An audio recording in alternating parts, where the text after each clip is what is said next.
कि अस्सलाम वालेकुम भाइयों, क्या हाल है? आप उम्मीद है सब खैर खैरियत से होंगे।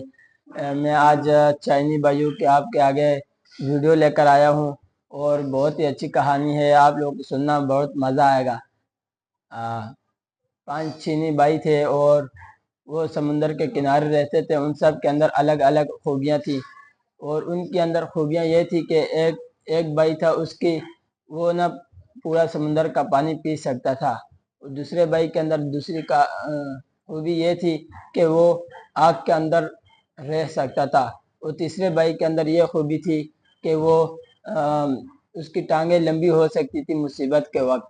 और चौथे भाई के अंदर ये खूबी थी, पांचवे के अंदर बल्कि वो लंबे लंबे देर तक सांस रोक सकता था। और एक बार मछली पकड़ने एक भाई गया और वो समुंदर के किनारे मछलियाँ पकड़ रहा था सुबह से। और वो शाम तक मछलियाँ पकड़ता और बाजार लेकर जाता और मुनासिब कीमत में फरोख्त करता और घर का सौदा लेकर जाता था। और एक दिन ऐसा हुआ कि उसके साथ एक लड़का भी चले गया और उसने बहुत मना किया उस बच्चे को और वो नहीं माना, बहुत ज़िद्दी था। और उसके साथ फिर वो आखिरकार चले गया। तो जब गया तो उस बंदे ने वहाँ पर मछलियाँ पकड़ने के लिए पानी सारा अपने पी लिया। उसने समंदर का पानी सूख गया, सारी मछलियाँ भटकने लगी। वहाँ पर बहुत ज़्यादा सोना वगैरह पड़ा हुआ था और उन्होंने भाइयों ने देखा, दूसरे वाले ने भी देखा और वो भाग कर गया, सोना उठाने लग गया।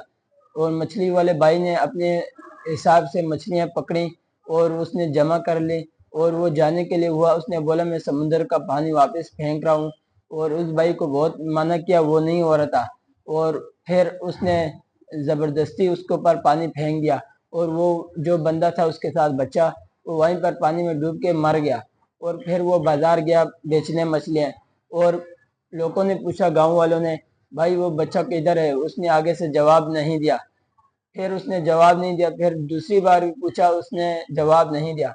फिर पुलिस वालों के पास गया, पुलिस वालों ने उसको पकड़ा, गिरफ्तार किया और उससे पूछ पूछताछ की। फिर उसने नहीं बता पाया, उसको सजा की। सुबह उसको गर्दन की तन से जुदा करने की सजा दी। और उसने कहा कि मैं घर जा रहा हूँ, अपने घर वालों से मुलाकात कर कर दूसरे दिन दोबारा आऊँगा। फिर वो गया घर पे, वो वहीं पर वो नहीं आया। फिर उसका भाई आया जिसकी गर्दन लोहे की थी। वो जब आ गया दूसरे दिन, फिर पुलिस वालों ने उसको वहाँ पर गांव वालों को इकट्ठा किया सबको। फिर उस जगह में उसको पकड़ के बांध के और उसकी गर्दन में जैसे ही छुरी मारी और उसकी गर्दन तन से जुदा नहीं हुई क्योंकि उसकी गर्दन लोहे की थी।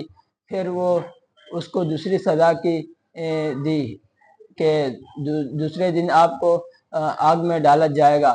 फिर वो अब उसको यही कहकर चले गया कि मैं अपनी वालिदा से मुलाकात करने जा रहा हूँ, फिर आऊँगा। फिर वो जब गया दूसरे दिन भी नहीं आया, फिर वो दूसरा भी नहीं आया। फिर उसका तीसरा भाई आ गया जो आग को देर तक रोक सकता था। फिर उसको भी आग के अंदर डाल दिया गया, उसको भी आग के अंदर डाल दिया गया और उसको भी आग नहीं जला पाई। फिर और भी तेज कर दी आग।